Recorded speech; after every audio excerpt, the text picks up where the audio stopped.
കൂട്ടുകാരെ, എന്റെ പേര് Maria Mathew. Saint Francis public school അരുത്രയിൽ 8ാം ക്ലാസ്സിൽ പഠിക്കുന്നു. വൊസൈനോ പരിഹാസ പായസമാകാം. പ്രിയ DCL കൂട്ടുകാരെ, അർജന്റീനയും കേപ്പ് വെർദയും തമ്മിലുള്ള ആവേശ പോരാട്ടം അന്ത്യത്തോടടുക്കുകയാണ്. അമേരിക്കയിലെ മിയാമി സ്റ്റേഡിയത്തിൽ 2026 ഫിഫ വേൾഡ് കപ്പ് ഏറ്റവും വികാരഭരിതമായ രംഗങ്ങൾ സാക്ഷ്യം വഹിക്കുകയാണ്. ജനകോടികൾ രോമാഞ്ചമായ കാൽപന്തുകളിയുടെ മഹാരാജാവായ ലയണൽ മെസ്സിയുടെ 5ലധികം ഷോട്ടുകളാണ് കരിങ്കൽ ഭിത്തിയിൽ അടിച്ചു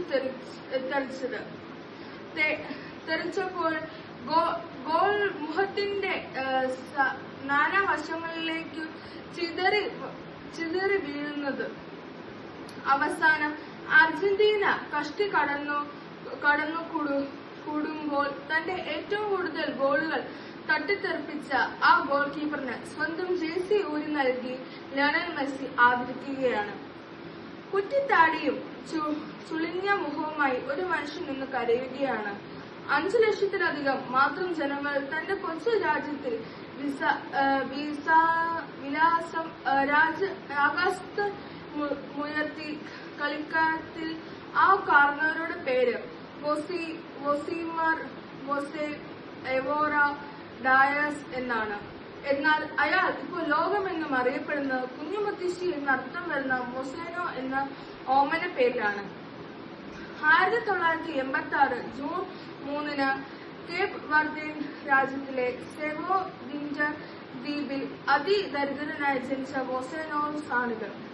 പിതാവ് പട്ടാളത്തിലും അമ്മ കൂലി വേലയ്ക്കും പോയതിനാൽ മുത്തശ്ശനും മുത്തശ്ശിയും വളർത്തിയതിന്റെ പേരിൽ കുഞ്ഞുമുത്തശ്ശി എന്ന പേര് സ്വന്തം ഔദ്യോഗിക പേരാക്കി മാറ്റിയ വൊസൈനോസാണിത്.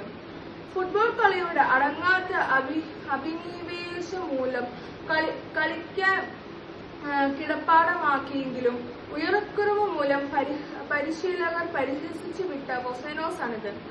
കാൽപന്തുകളിയുടെ വൈഭവം പാദങ്ങളിൽ തുടിതുടിക്കുമ്പോഴും ഉപജീവനത്തിനായി ബസ് ഡ്രൈവർ, ഇലക്ട്രീഷ്യൻ, കൂലിപ്പണിയെടുത്ത വൊസൈനോസാണിത്. എന്നാൽ 20ാം വയസ്സിൽ മുന്നേ തന്നെ 6.3 അടി ഉയരം നേടി അങ്കോളം, മെൽബോൾ, സ്പൈഡേഴ്സ്, പോർച്ചുഗൽ തുടങ്ങിയ നിരവധി രാജ്യങ്ങളുടെ ടീമുകളിൽ കളിച്ചു ജയിച്ചു. 2026 ഫിഫ ലോകകപ്പിൽ രോമാഞ്ചമായ സൂപ്പർ ഗോൾ കീപ്പർ വൊസൈനോസാണിത്. പ്രിയ കൂട്ടുകാരെ, വൊസൈനോസ് എന്ന കാൽപന്ത് കളിക്കാരൻ തന്റെ കൈകളുകൊണ്ട് തട്ടിത്തെറിപ്പിച്ച മെസ്സികൾ പോലുള്ള ലോകതാരങ്ങളുടെ കളിപ്പന്തുകൾ മാത്രമായിരുന്നു. അല്ല. കളിക്കളത്തിൽ അയാൾ സ്വന്തം ഗോൾ മുഖത്തിൽ മിഴിപൂട്ടിയതിൽ നിന്ന് നാലാം വശങ്ങളിൽ നിന്നും പലർ വീശി അടിച്ച പന്തുകൾ കൃത്യമായി തട്ടിമാറ്റിയിട്ടുണ്ട്. എന്നാൽ അതിനു മുന്നേ തന്നെ അയാൾ തന്റെ നേരെ പലരും വലിച്ചെറിഞ്ഞ പരിഹാസത്തിന്റെയും ആക്ഷേപത്തിന്റെയും ആരോപണങ്ങളിലെയും തട്ടിത്തെറിപ്പിച്ചിട്ടുണ്ട്. കൗമാരത്തിൽ കളിക്കളത്തിൽ കുള്ളൻ വിളികൾ അയാൾ തട്ടിത്തെറിപ്പിച്ചിട്ടുണ്ട്. പൊക്കക്കുറവിന്റെ കളിപ്പേരിനോടൊപ്പം മുത്തശ്ശനെയും മുത്തശ്ശിയെയും ദൈവത്തെ പോലെ അനുസരിച്ചപ്പോൾ കൂട്ടുകാർ വിളിച്ച കുഞ്ഞുമുത്തശ്ശി എന്ന പരിഹാസ പേരുകൾ കൊണ്ടാണ് തന്റെ ജീവിതം മധുര പായസമാക്കിയത്. തന്നെ വളർത്തിയതിനും പരാജയപ്പെടുത്തിയതുമായി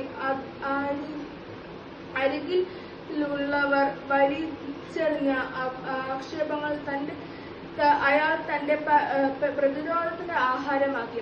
കൂട്ടുകാരെ, ജീവിക്കാനും അതിജീവിക്കാനും നിങ്ങൾ പരിശ്രമിക്കുമ്പോൾ നിങ്ങളുടെ പരിസരത്തു നിന്ന് ഉയരുന്ന പരിഹാസങ്ങൾ പായസം പോലെ രുചിച്ചറിയാൻ നിങ്ങൾക്ക് കഴിയും. ഗാലറിയിൽ ഇരുന്ന് കമന്റ് അടിക്കുന്നവർ മേലിറങ്ങി കളിക്കുന്നവരല്ല, വെറും കാണികൾ മാത്രമാണ്. നിങ്ങളുടെ വിജയത്തിനായി കളിക്കാൻ നിങ്ങൾ മാത്രമേ ഉള്ളൂ എന്നറിയുക.